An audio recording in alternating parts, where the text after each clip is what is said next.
Sarah devait l'interrompre de nouveau, elle en était désolée. Mais il avait oublié qu'après ces quelques phrases de son médecin, et pour fêter la fin des traitements, elle était allée s'enfermer 3 jours entiers au musée du Louvre, n'en sortant que pour aller dîner et dormir à l'hôtel.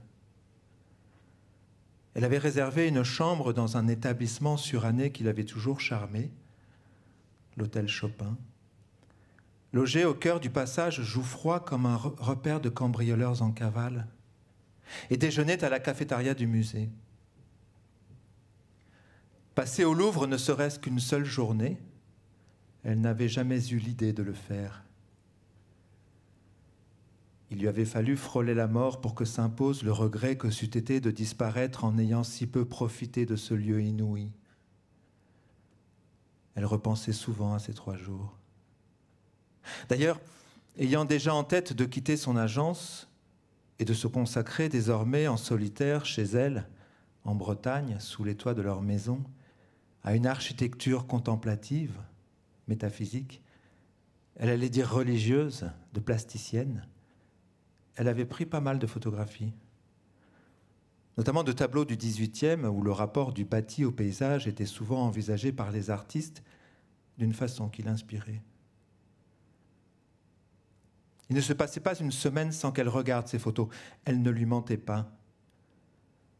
Tout ce qu'elle avait produit durant les années qui suivraient avait germé dans son cerveau au cours de ces 3 jours d'immersion. Il avait oublié cet épisode. Sarah avait raison. Il en était désolé. Elle avait bien fait de l'interrompre. Suzanne irait elle aussi passer 3 jours entiers au musée du Louvre. Merci.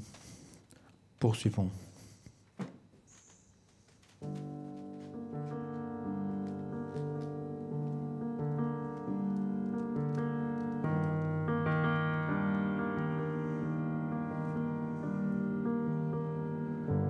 Un an après la construction de la tête coquillage, Sarah avait eu l'idée d'illuminer le paysage. Elle avait disposé des projecteurs dans le champ de vision de la tête de Francis Ponge, sur une distance de plusieurs centaines de mètres jusqu'aux confins de leur propriété. Certaines de ces sources lumineuses étaient accrochées aux arbres, d'autres les éclairaient par en dessous. Elles étaient d'intensité variable et de teintes différentes. C'était complexe. Sarah y avait travaillé tout un hiver. Chaque jour, une fois la nuit tombée. Une somme d'argent conséquente employée à acquérir du matériel, mais aussi à s'offrir les services d'un assistant, avait été investie dans cette installation.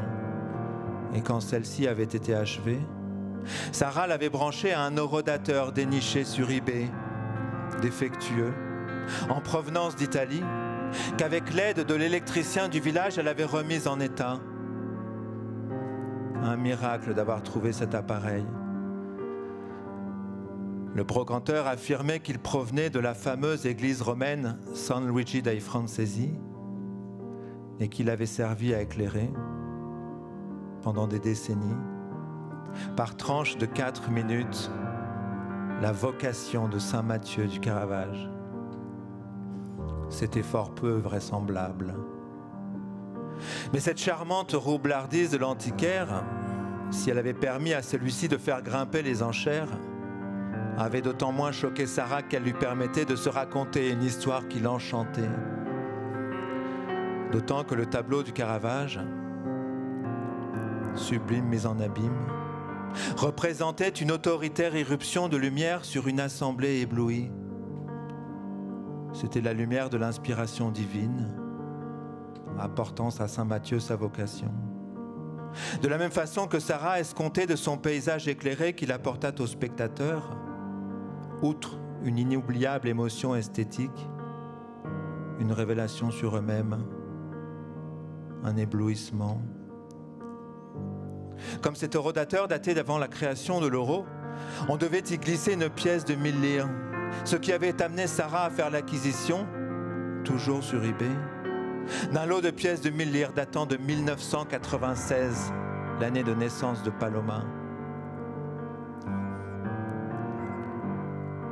Le visiteur devait partir seul sur un long sentier sinueux, obscur, faiblement éclairé, dont la raison d'être était de réunir les conditions mentales les plus propices à l'advenue d'une vision saisissante.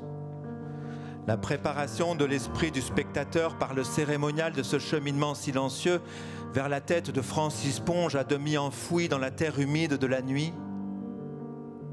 appartenait pleinement à l'œuvre.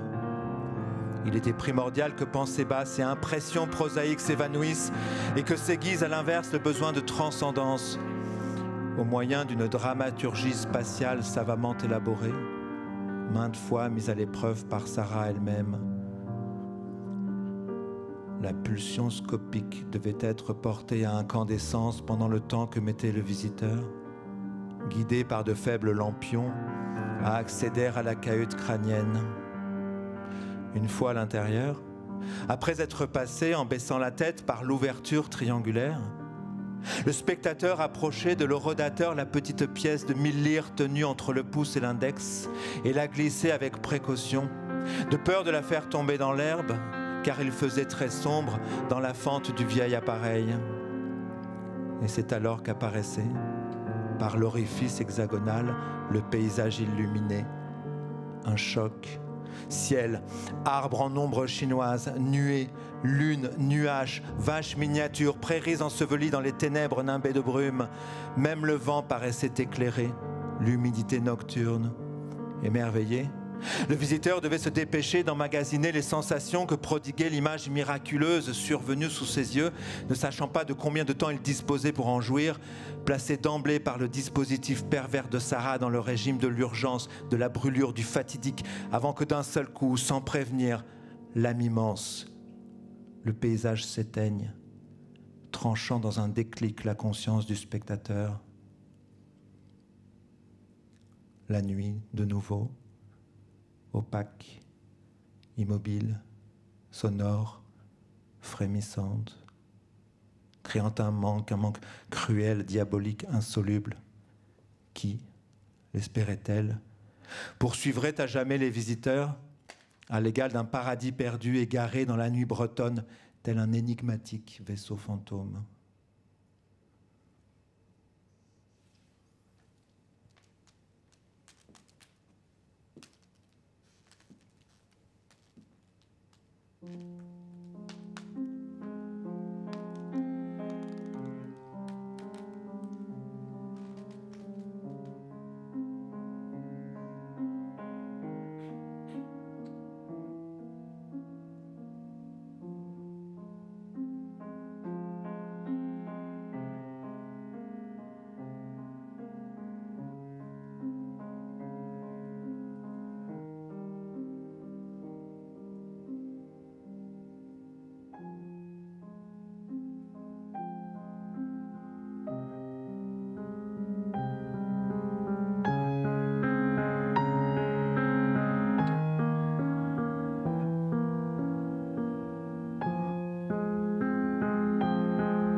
Sarah s'était dit que le mercredi serait le jour idéal pour inviter son mari au restaurant. Ainsi parlerait-elle à ses enfants le lendemain soir et déménagerait-elle le samedi matin, en prévoyant le vendredi comme jour de battement. Pendant le dîner, Suzanne s'était sentie nerveuse. On le saurait à moins. À l'inverse, son mari s'était montré d'excellente humeur. Être invité par sa femme dans un restaurant de grand standing l'avait flatté et l'enchantait, en plus de l'intriguer. De fait, il s'était à plusieurs reprises déclaré impatient de découvrir la raison d'être de cette soirée sexy et fastueuse. Ce furent ses propres termes. Une lumière étonnante émanait de son visage. Une lumière que Suzanne n'avait pas le souvenir de lui avoir vue depuis leur lointaine jeunesse. Il trépignait comme un enfant. Sans doute supposait-il qu'un éditeur avait accepté de publier son dernier manuscrit et que leur vie en serait changée à jamais.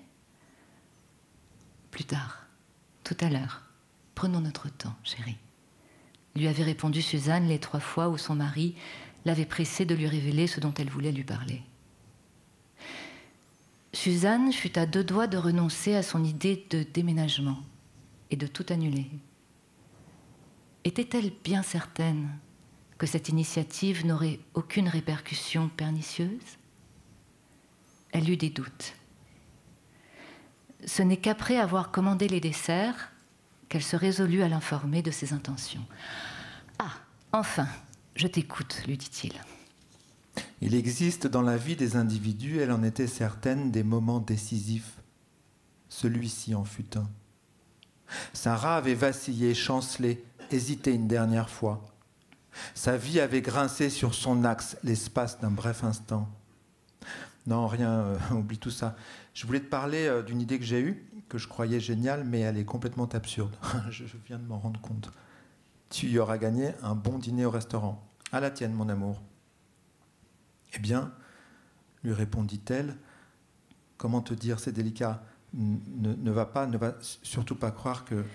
Suzanne redoutait qu'il le prenne mal, en raison de cette lumière étonnante qui émanait de son visage, ardente et juvénile, pleine de ferveur, et prête à s'élancer, qui s'imposait comme la démonstration de leur entente, comme le contraire de la routine et de l'usure des sentiments. De sorte que ce visage illuminé l'intimida, parce que c'était à cette lumière qu'elle était sur le point de s'adresser, et que celle-ci était en complète contradiction avec le caractère inattendu de ce que Suzanne s'apprêtait à déclarer. La lumière du visage de son mari la regardait. Elle se mit à parler.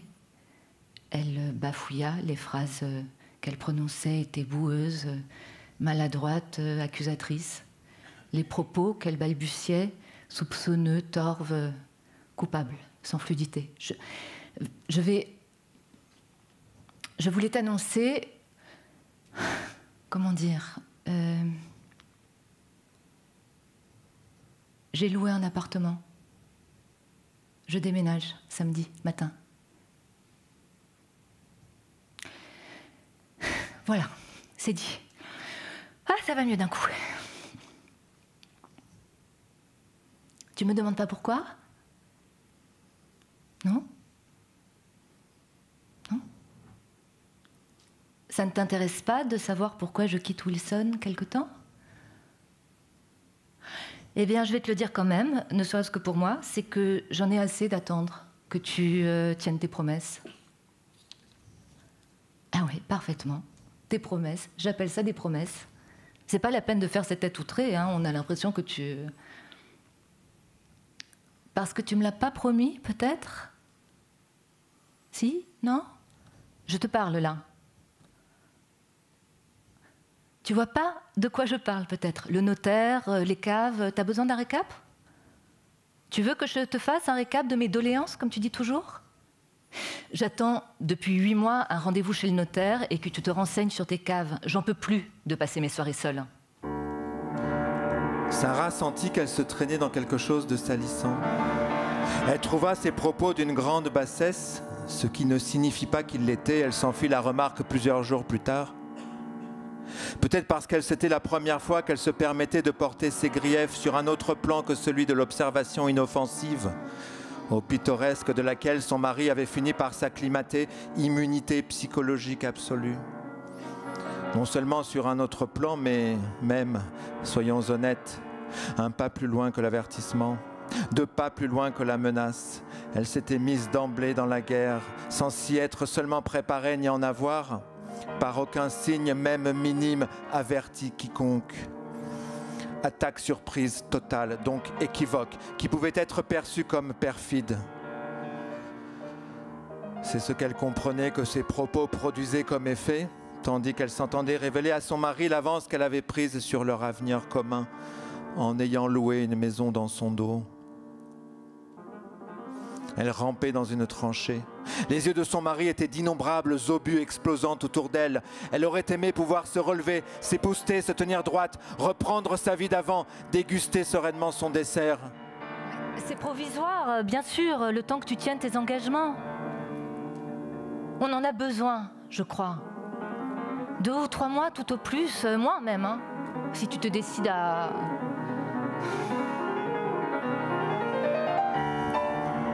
Car ne va surtout pas t'imaginer que ce n'est pas pour moi une épreuve. C'est une épreuve. J'en ai aucune envie, figure-toi, mais alors aucune. Mais il le faut. C'est indispensable. Sinon, on n'avancera jamais.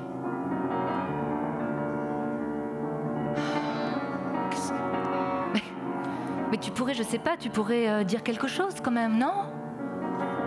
Réagis, quoi, dis quelque chose. Je parle toute seule depuis 10 minutes. Ce qui s'était révélé infernal avait été de devoir monologuer sans avoir à répondre à aucune question, à réagir à aucune objection, à déjouer aucun reproche. Sarah n'avait pas eu à consoler son mari, ni à le rassurer. Il n'avait strictement rien dit. Elle eût 1000 fois préféré essuyer des attaques, contrer des arguments, affronter sa colère, endurer des hurlements, recevoir des insultes. Elle aurait adoré qu'il l'insulte. Il s'en serait peut-être sorti. Mais il l'avait seulement écouté. Il avait laissé Sarah aux prises avec son discours, ses explications, ses évidentes difficultés. La lumière de son visage s'était éteinte. Il était devenu gris, sévère, calcaire et sans clémence. Elle s'enfonçait. Il n'avait pas essayé de la faire renoncer à son idée. Il n'avait pas tenté de la convaincre qu'elle se trompait. Il n'avait témoigné aucun mécontentement. Il n'avait pas eu la générosité de fournir à Sarah l'opportunité de sortir la tête haute de cette résolution absurde qu'elle avait prise. Il l'y avait abandonnée. L'électrochoc n'avait pas fonctionné. Dans le fond, n'avait-elle pas loué cette maison dans le seul but que son mari, en contrepartie d'engagements véritables, sincères, précipité par cet électrochoc, la dispense in extremis de s'y installer? Sarah comprit en cet instant que ce à quoi elle s'était attendue était que son mari la supplie de ne pas déménager.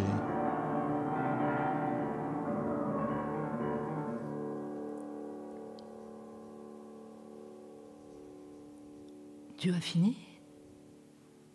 Dit-il à Suzanne d'une voix qu'elle ne lui connaissait pas. Non, je sais pas. Enfin, peut-être. Tu dis rien. Tu veux pas qu'on...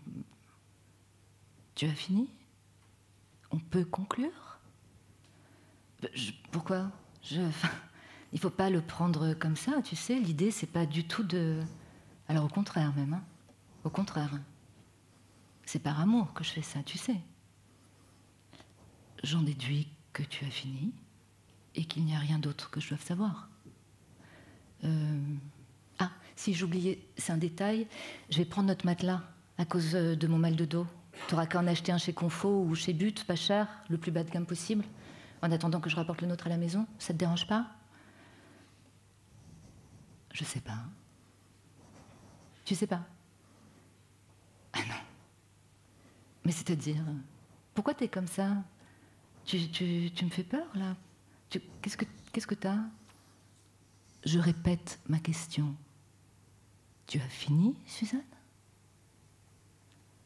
L'idée, c'est pas qu'on se dispute, tu sais. C'est même le contraire. Alors, si tu comprends pas ma démarche, là, c'est quand même... Franchement, c'est pas tout à fait comme ça que j'avais imaginé notre discussion. Je considère que tu m'as tout dit. Suzanne, je te souhaite. C'est alors que son mari, avant même que n'arrivent les desserts, se leva. C'est dire si leur échange avait été synthétique. Il s'inclina poliment, raide et emprunté, tolstoïen, officier russe, salua le maître d'hôtel que cette apparence de départ impromptu avait fait accourir, franchit la porte du restaurant et disparut dans la nuit dijonnaise, laissant Suzanne seule à sa table. Les 2 desserts arrivèrent en cet instant, telle une morbide et ironique nature morte, allégorie de nos dérisoires existences. Sarah n'a pas le souvenir d'avoir jamais reçu autant de violence que ce soir-là. La violence du silence, la violence du refus d'échanger, la violence de l'absentement, si elle pouvait s'exprimer ainsi, la violence de ce visage métamorphosé en absolu belligérant l'espace d'un bref instant, la violence de la vitesse à laquelle Sarah s'était sentie répudiée, devenir une étrangère. La violence de son abandon au milieu du restaurant en plein repas, sous le regard de toute la salle. Étrangère, elle l'était demeurée jusqu'à aujourd'hui, et ça datait de ce moment précis. Aucune donnée ultérieure ne l'expliquait. Elle demanda l'addition, paya, puis quitta l'établissement sans toucher au dessert, les laissant intacts l'un en face de l'autre sur la nappe blanche, allégorie cette fois de leur incompréhension réciproque. C'est joli, absentement. Merci. Ce néologisme lui est venu à l'instant. C'est le mot juste. Elle avait vu le visage de son mari s'absenter sous ses yeux. De présent, d'aimant, de lumineux, son visage était devenu complètement absent. Il s'était éloigné. Et ce dézoom humain l'avait glacé, cet absentement inéluctable, impossible à ralentir, malgré les phrases qu'elle lui lançait. Suzanne ne revit plus son mari.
De quel côté du lit dormait Sarah?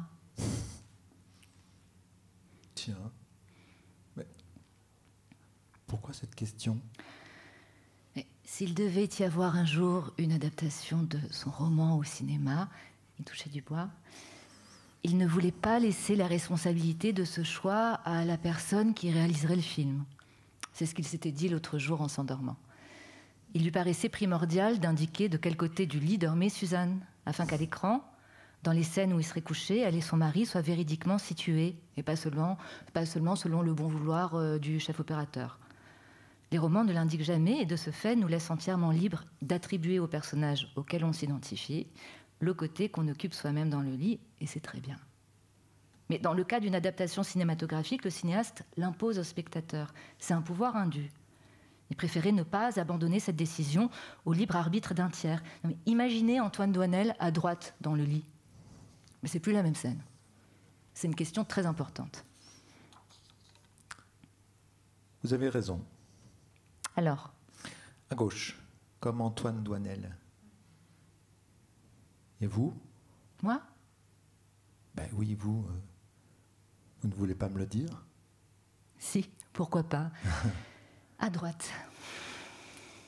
Ah, on pourrait vivre ensemble alors, si on le voulait. On n'aurait pas à négocier, à rechercher un compromis ou à tirer à la courte paille, c'est déjà ça. En effet. Et est-ce que c'est impératif chez vous? De quoi? De dormir à droite? Ou c'est juste le hasard, une habitude? Est-ce que vous pourriez dormir à gauche? C'est impératif. Je pourrais pas dormir à gauche. Pourquoi?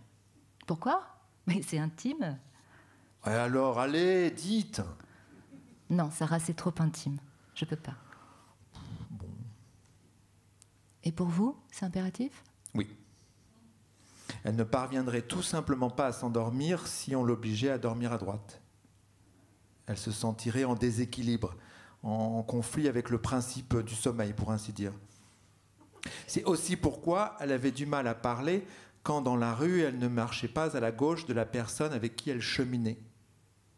Elle devait coûte que coûte être à gauche, mais aussi par rapport à la configuration des lieux où elle prenait place. Par exemple, quand elle entrait dans un café, elle s'orientait toujours vers la droite, afin d'être à gauche dans la salle lorsqu'elle serait assise et regarderait vers l'extérieur. Oui, c'est vrai. À l'inverse, au cinéma, elle allait toujours à gauche, afin d'être à gauche face à l'écran. Regarder un film en étant à droite lui serait difficile. Elle aurait du mal à trouver la concentration nécessaire et à rentrer dans le film. Mais elle n'était pas complètement dénuée de folie à ce qu'il voyait, même si elle prétendait le contraire. Alors, s'il appelait Sétoc de la folie, alors il pouvait la considérer comme une parfaite aliénée, car elle en était généreusement pourvue, ainsi qu'il s'en était lui-même aperçu. Mais était-ce vraiment de la folie, ou une façon de l'endiguer au contraire, de l'encager? Non, ce n'était pas de la folie. Sarah avait raison. Il le prétendait d'autant plus volontiers qu'il partageait avec elle un certain nombre de ses tocs, auxquels il faudra en ajouter d'autres qui lui appartenaient en propre. Par exemple? Par exemple? Oui, allez, un peu de courage. Mettez-vous un peu à nu, monsieur l'écrivain. Il avait marqué le positionnement de son bureau en collant sur le parquet à l'emplacement des pieds du Chatterton noir, comme le font les régisseurs sur les plateaux de théâtre. Ah bon? Son bureau était placé dans la pièce avec une telle précision qu'il serait incapable de travailler s'il s'asseyait un matin sur sa chaise et s'apercevait que le meuble avait été bougé, ne serait-ce que de quelques centimètres. Bah, ça tient un peu de choses alors. Hein. Voilà. Donc que Sarah se rassure, par conséquent, il était mal placé pour se moquer de ses tocs. Mais revenons à nos moutons. Bien volontiers. N'est-ce pas cette période, vers le début du mois de décembre, que Sarah avait pris l'habitude de rôder autour de leur propriété? Si. Mais ces veillées contemplatives avaient été précédées par de nombreuses nuits blanches. C'est-à-dire? Elle se mit à tendre l'oreille.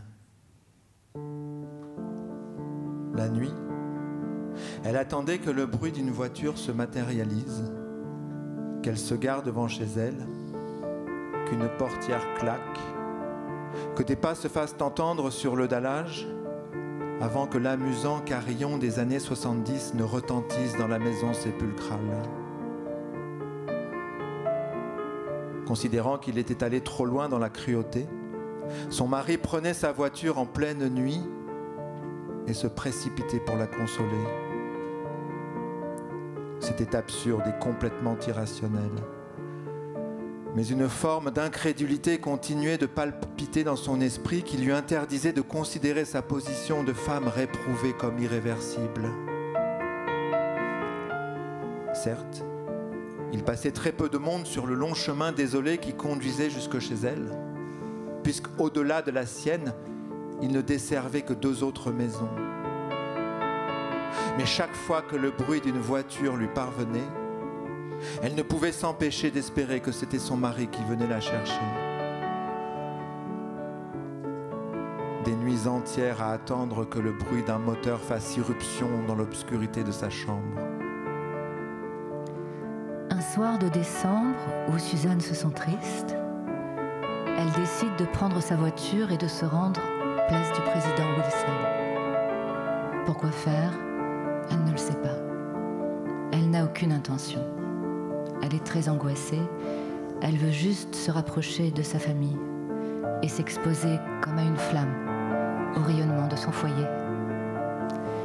Elle souhaite sentir ce soir qu'elle n'est pas seule, en dépit de ce que pourrait lui laisser penser la solitude de l'existence qu'elle mène depuis bientôt 3 mois dans son logement fonctionnel de longue vie. Oui, non seulement elle a bien une famille, mais aussi un appartement. Elle ne les a pas inventés. Son imagination n'est pas en train de la manipuler. Famille et appartement existent. Elle se surprenait parfois à en douter. Et c'est précisément devant l'immeuble où elle vivait jusqu'à une date récente qu'elle s'apprête à se rendre, avec l'espoir d'apercevoir par une fenêtre son mari et ses enfants. Peut-être, se dit-elle en conduisant, peut-être sonnera-t-elle à l'interphone, articulant seulement ses mamans. Mais elle sait qu'elle n'en aura pas le courage. Si elle était d'une nature intrépide, si surtout il y avait en elle un peu moins de honte. Native, ancienne, circonstancielle et à l'état latent.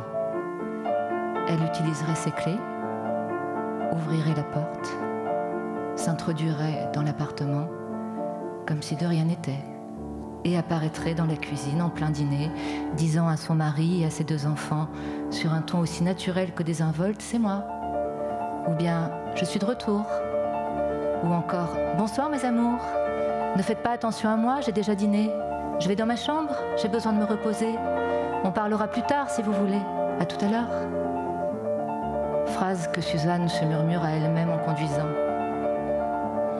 Elle finira par se dire qu'il n'y a pas lieu de se reprocher trop sévèrement de n'avoir pas la témérité d'apparaître dans la cuisine pour les leur asséner, tellement la scène lui paraît insoutenable, rien qu'à l'imaginer. Qui, à sa place, prendrait le risque d'entreprendre pareille visite, sachant que 2 des 3 attablés nourrissent à son endroit des sentiments rancuniers, de la colère ? Personne. À moins d'être d'une bêtise, d'une brutalité extraordinaire. Elle conduit en réfléchissant à tout cela. Il y a des encombrements à cette heure-ci, les gens vont au restaurant, au cinéma, ou rentrent chez eux, ça roule mal. C'est énervant ce trafic.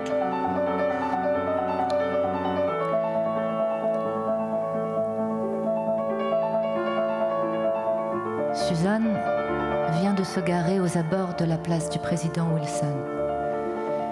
Il est un peu plus de 20h30. Il fait froid et humide. La lune s'est absentée du ciel. L'obscurité est épaisse. Elle traverse l'esplanade circulaire, contourne le bassin où la nuit léger se taise, se dirige en direction de son immeuble. Les 5 hautes fenêtres de l'appartement sont illuminées.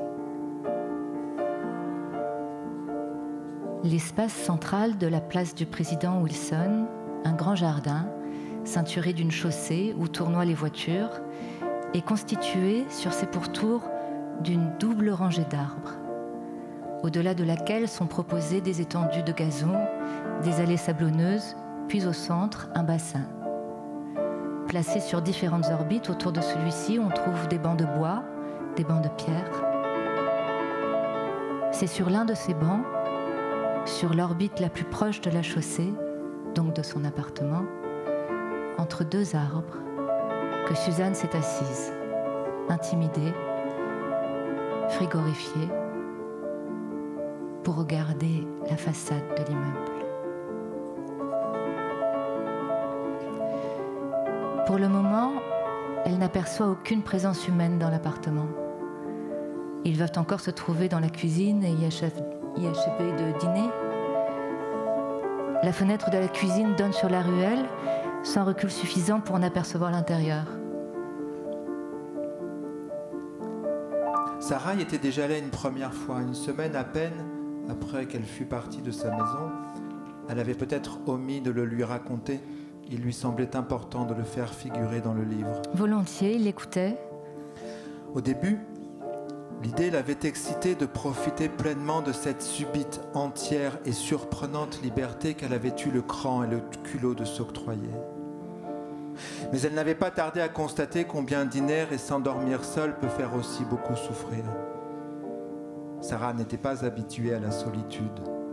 Elle qui n'avait passé aucune soirée en solitaire depuis 21 ans. Son mari cloîtré dans son bûcher et tardant à réapparaître dans leur chambre, elle n'appelait pas ça de la solitude. C'est pourquoi, un soir, elle était allée devant sa maison à l'heure du repas pour établir un contact rétinien avec ses enfants. Elle voulait s'en remplir les yeux, ses yeux en étaient affamés. Ce fut comme un besoin irrépressible. Elle avait garé sa voiture à bonne distance de la bâtisse et s'était dissimulée derrière le tronc d'un chêne centenaire auquel faisaient face par de nombreuses fenêtres les pièces de vie du rez-de-chaussée. Et ce soir-là, elle avait vu et perçu, éclatante, insupportable, leur solitude à eux aussi et leur tristesse. Il y avait une raideur des silhouettes et un silence pesant et obstiné de leurs 3 têtes. C'était indubitable. Ils ne se parlaient pas. On eût cru des mannequins dans une vitrine éclairée. Des poupées immobiles.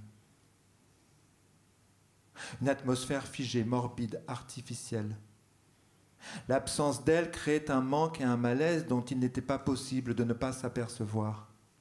Et cette déploration atmosphérique qui eût pu la flatter ou la réconforter, la fit souffrir au contraire.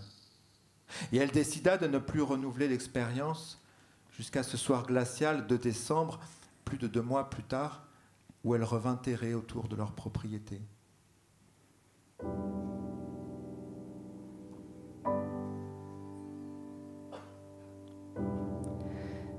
Une demi-heure après que Suzanne s'est assise sur le banc de pierre face à la façade de son immeuble, attendant qu'un signe de vie se manifeste dans l'espace illuminé de son appartement,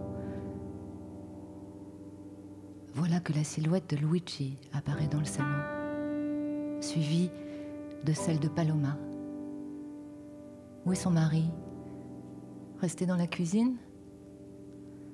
Descendu dans ses caves?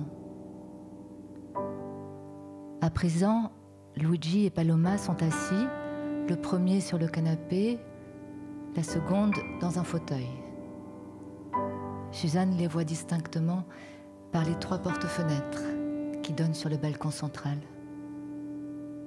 C'est un spectacle d'une grande banalité dont Suzanne connaît de l'intérieur l'immuable liturgie quotidienne, mais il est pour elle ce soir éminemment vital et émouvant. Le frère et la sœur scrollent sur leur téléphone. Ils sont immobiles, absorbés par ce qu'ils lisent. Autour d'eux, malgré les illuminations, la pièce semble endormie, et comme absente à elle-même. Luigi et Paloma paraissent posés dans un décor, un lieu factice et onirique. Ils pourraient être n'importe où et partout ailleurs. Ce qui les entoure n'a pas l'air de les toucher, contrairement à Suzanne, qui en cet instant a une conscience aiguë de son appartement et de ce qu'il représente pour elle, à présent qu'elle en est exclue. Elle sait qu'il like des stories, visionne des vidéos, pianote des commentaires. Cela nécessite peu de gestes, seul l'index de la main droite est sollicité. Suzanne est trop loin pour distinguer les sourires que répercutent sur leur visage vidéos, mèmes, photographies tordantes au gré de leur glissement sur les réseaux sociaux. Oh, qu'ils semblent tranquilles. On dirait que je les vois en rêve. Il est 9h à l'horloge de gare, accrochée au mur du salon. On en perçoit les grosses aiguilles depuis le banc de pierre où Suzanne est assise. Ses enfants ne se doutent de rien. Ils ne parlent pas. Soudain, Luigi et Paloma tournent la tête de son côté. Ils ont simplement tourné la tête et scrutent la nuit dans sa direction. Elle a peut-être aimé, pensé et espéré trop haut, regardé trop fort. Suzanne tressaille. Elle a peur d'être découverte. Et cependant, ils ne peuvent pas la distinguer. Elle est dans l'ombre des grands arbres. Mais déjà, ces deux enfants ne regardent plus dehors. Ils reprennent leur position initiale et continuent de scroller sur leur smartphone. Elle ne saura pas ce qui a attiré leur attention dans les parages de sa présence figée et invisible. L'immobilité a recommencé. Seul leur index, qu'à cette distance elle ne peut pas apercevoir, s'active sur les écrans. Les deux silhouettes de ses enfants, sublimées par les lumières. Il lui semble les voir pour la première fois. Elle se dit qu'il faut ajouter quelque chose à la vie ordinaire, son départ de chez elle, son isolement, avant de pouvoir la comprendre. Regarde, ma Suzanne, regarde bien. Tu verras quelque chose de la vie. Tes enfants sont à tes côtés jour et nuit, des années durant, et tu ne les aperçois véritablement qu'au moment où ils semblent séparés de toi pour toujours. Luigi et Paloma sourient en silence. Si, de là où elle est, elle peut les voir sourire. Elle les voit sourire. Que c'est beau. Que Suzanne est contente de voir ses deux enfants sourire, de pouvoir contempler leurs dents blanches depuis la nuit où elle s'est ensevelie. Luigi montre son écran à Paloma sans se lever. Elle rit de nouveau. Elle se passe une main dans les cheveux. Suzanne connaît ce geste et elle l'adore. Oh, comme elle l'adore, ce geste.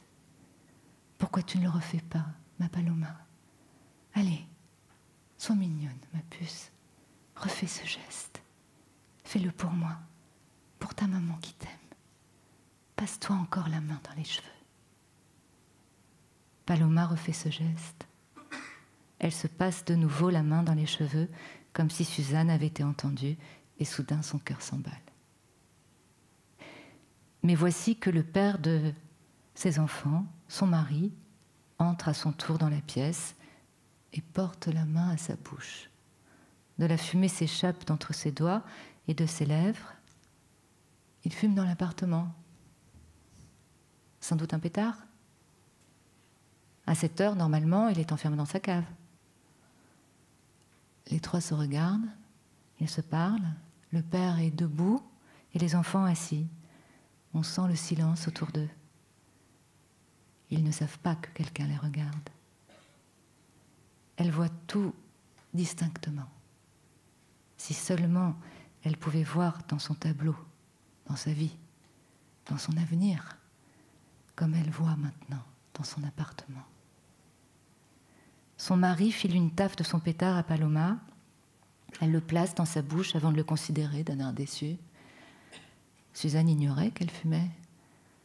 Le père se marre, puis va écraser le mégot dans le cendrier. Suzanne commence à avoir froid. Malgré les gants, ses mains lui font mal.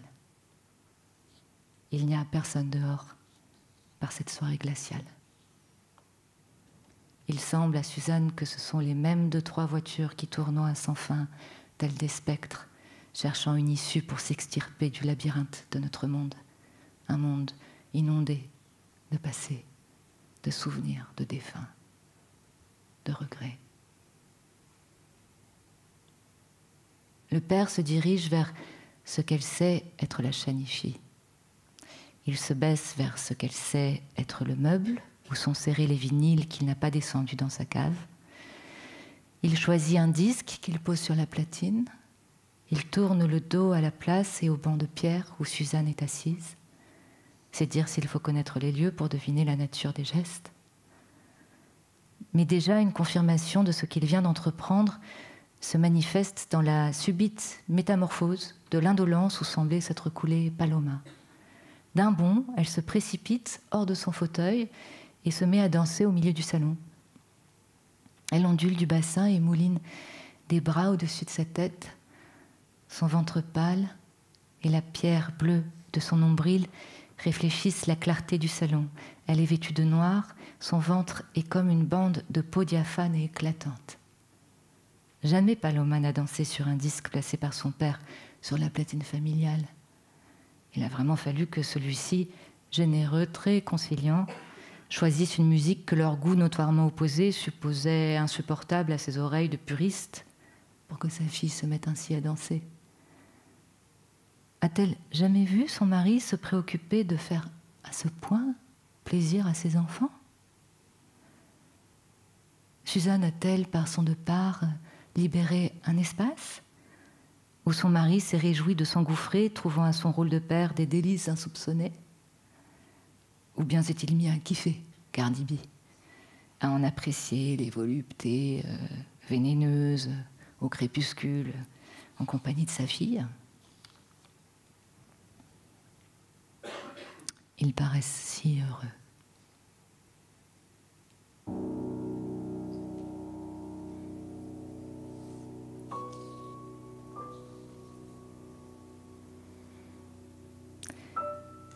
Parce qu'elle a chaud d'avoir dansé, Paloma vient ouvrir la fenêtre du milieu pour aérer la pièce et rafraîchir son corps. Suzanne la contemple. Son cœur en est comme caressé. Que tu es belle, ma fille, ce soir. Paloma regarde dehors machinalement. Son regard glisse sans la voir sur la silhouette de Suzanne, tapie dans l'ombre des 2 grands arbres.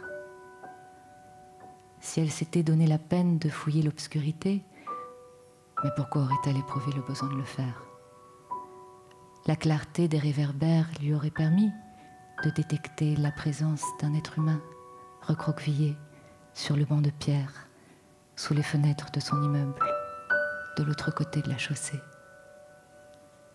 Elle se serait alors demandé s'il s'agissait d'un sans-abri. Sans doute aurait-elle appelé les 2 autres pour qu'ils regardent à leur tour. Leurs yeux se seraient posés sur elle. L'un d'eux l'eût peut-être reconnue. C'est peut-être ce qui aurait pu lui arriver de mieux. On l'eût peut-être secouru. Mais déjà, Paloma se retourne et s'avance dans la pièce vers son père. Sarah se demande si c'est comme ça chez elle tous les soirs, ou si un événement particulier explique et justifie cette soirée gaie et insouciante. A priori, aucun. Ils sont heureux et vivent leur vie et leur soirée, tout simplement. Ils ne pensent pas à elle, elle le voit bien. Elle n'existe plus. Elle l'aurait complètement sortie de l'esprit. Comment peut-on disparaître aussi vite de la vie de ceux que l'on aime ? C'est comme si elle était morte de son cancer et qu'elle avait eu la faculté de revenir les voir vivre une fois décédées. Ils ont fait disparaître Sarah de leur vie aussi sûrement que l'eût fait la maladie si elle s'était révélée fatale. Ce que la situation présente lui enseigne, c'est qu'il n'aurait pas souffert bien longtemps. Elle en est rétrospectivement soulagée. Car durant sa maladie, ce qui l'a terrorisé le plus n'était pas de mourir, mais d'abandonner sans défense son mari et ses enfants, qui avaient tant besoin d'elle. Si elle se dirigeait vers la maison et frappait à la porte, et qu'il l'ouvrait, la verrait-il ? Ou bien était-elle morte à leurs yeux au point de ne plus même leur apparaître ?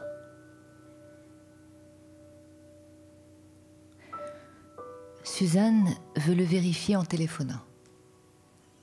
Elle le sait bien qu'il ne faut pas, parce que les vexations visuelles sont plus cruelles et redoutables encore que celles qui nous parviennent par des phrases. Mais elle ne peut s'en empêcher. C'est comme une sorte de vengeance. Ils l'ont bien mérité par l'amnésie manifeste de leur attitude insouciante. Même si elle sait que cette vengeance où elle va les piéger la fera souffrir elle, et pas eux. Ce qui est pour le moins curieux comme conception de la rétorsion. Appeler qui ? Peu de solutions s'offraient à Sarah. Son mari ne répondait plus au téléphone depuis qu'elle était partie, de même que Paloma ces dernières semaines. Suzanne sort son téléphone et appelle Luigi. Elle voit qu'il est 22h10 à l'horloge italienne accrochée au mur du salon, 21h53 à celle de son téléphone. La vieillerie avait pris la fâcheuse habitude de raccourcir le temps. Il est vrai que le temps passe toujours plus vite en Italie.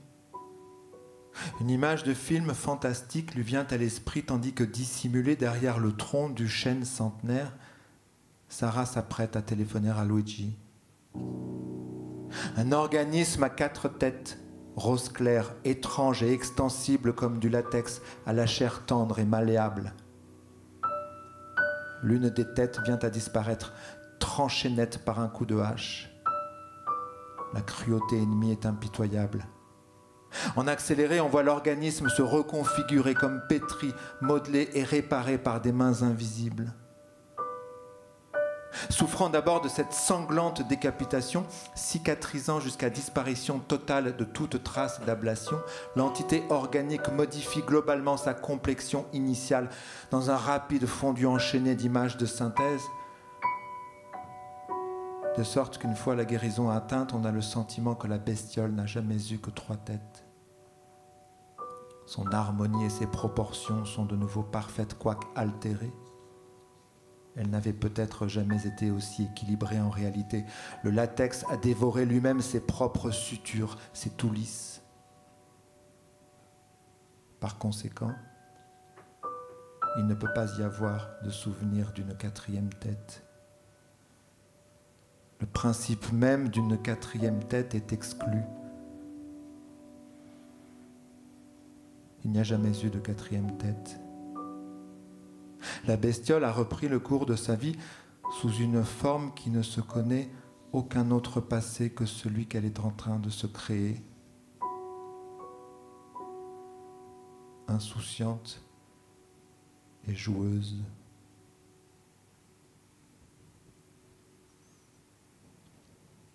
Assise, frigorifiée dans l'ombre des 2 grands arbres, ayant retiré son gant droit, Suzanne appuie à la surface de l'écran dans l'indigente colonne des favoris sur le 3e prénom de la liste, Luigi.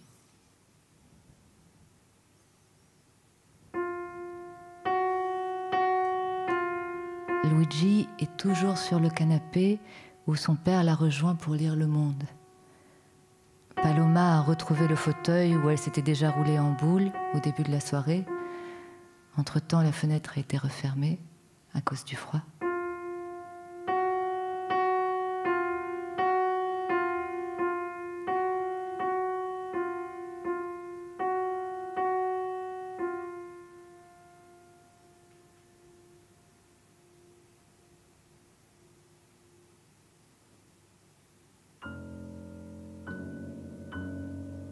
Dans l'oreille de Suzanne, la tonalité de la sonnerie.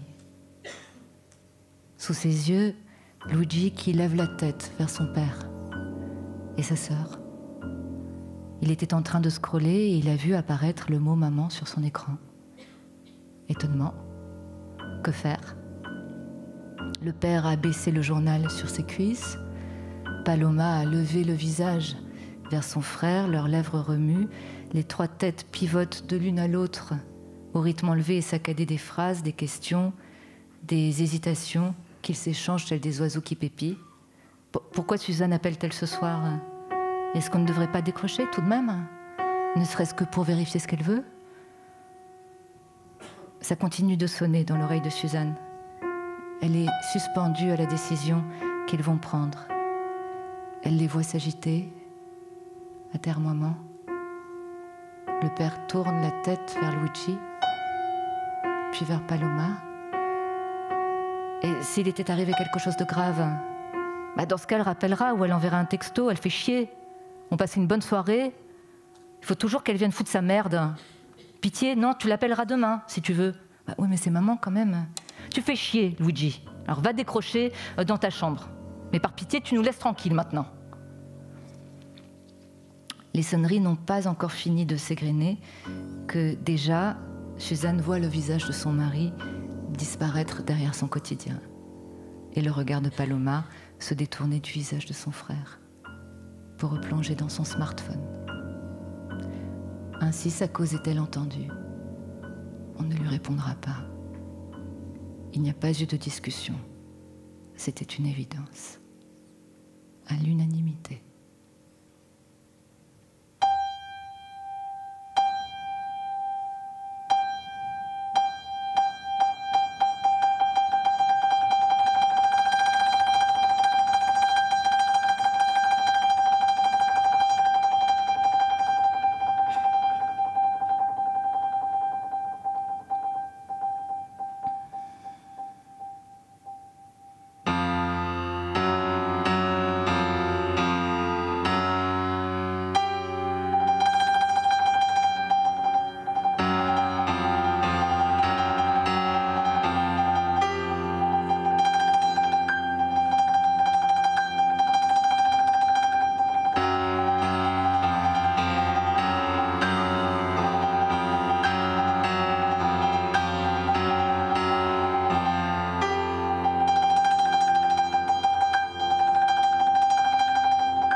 Ils ont repris leur activité initiale, comme si de rien n'était. Le téléphone continue de sonner dans l'oreille de Suzanne, ainsi que dans l'appartement illuminé, où sous ses yeux, dissimulés dans la nuit et le froid, mari et enfant les luttent sans état d'âme, ignorant qu'ils sont épiés. Déclenchement de la messagerie. « Salut, c'est Luigi, laissez un message. Salut, bip !» Mais c'était maman. Bon, eh ben, je t'embrasse. Rien de spécial, c'était juste comme ça, pour dire bonsoir. Mais tu dois être occupée. Alors on se rappelle, mon amour. Bonne soirée. Bonnes équations. Bisous, bisous.